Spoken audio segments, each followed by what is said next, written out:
آپ سب کی سلامتی ہو۔ میں امید کرتا ہوں آپ خوش ہوں گے، تندرست ہوں گے۔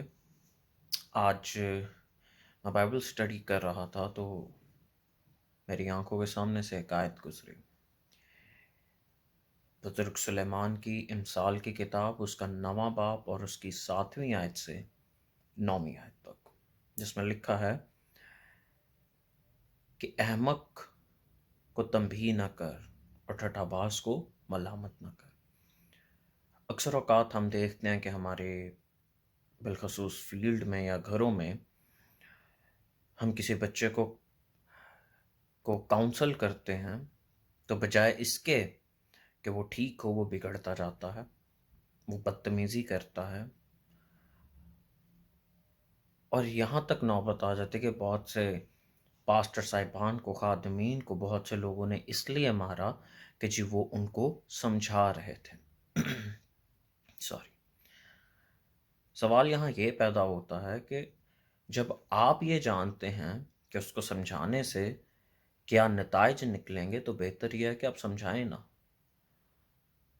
دوسری چیز، بائبل مقدس ہمیں اس چیز سے منع کرتی ہے کہ احمق کو تنبیہ نہ کر اور ٹھٹھا باز کو ملامت نہ کر، ایسا نہ ہو کہ وہ تجھے حقیر جانے۔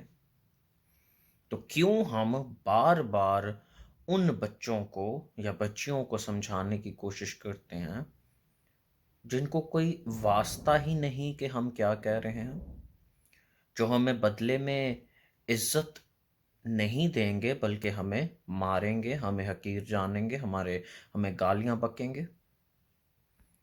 اور سب سے بڑھ کر یہ کہ یسوع مسیح نے کہا کہ موتی سوروں کے آگے نہ بکھیرو۔ ہم خدا کے کلام کی اتنی تو عزت ہمیں کرنی چاہیے کہ جو بائبل ہمیں منع کر رہی ہے کرنے سے وہ ہم نہ کریں، اسے ہم منع ہو جائیں۔ میں کیوں کسی بچے کو جا کے کہوں جو بدتمیز ہے، جو احمق ہے، جو ٹھٹھا بازی کرتا ہے، اور اسے سمجھاؤں اور وہ خدا کے کلام کا بھی مذاق اڑائے، مجھے بھی بے عزت کرے، خدا کا بھی مجرم ٹھہرے، میرا بھی مجرم ٹھہرے؟ تو لہٰذا دانا کو تنبیہ کرو،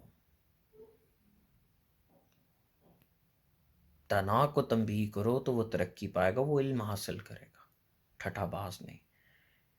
لیکن سوال یہ یہاں اٹھتا ہے کہ پھر ہمیں ان کے لیے کیا کرنا چاہیے؟ کیا ان کو چھوڑ دیں؟ ہرگز نہیں۔ ان کے لیے دعا کریں، روزوں میں ٹھہریں، شفاعت کریں۔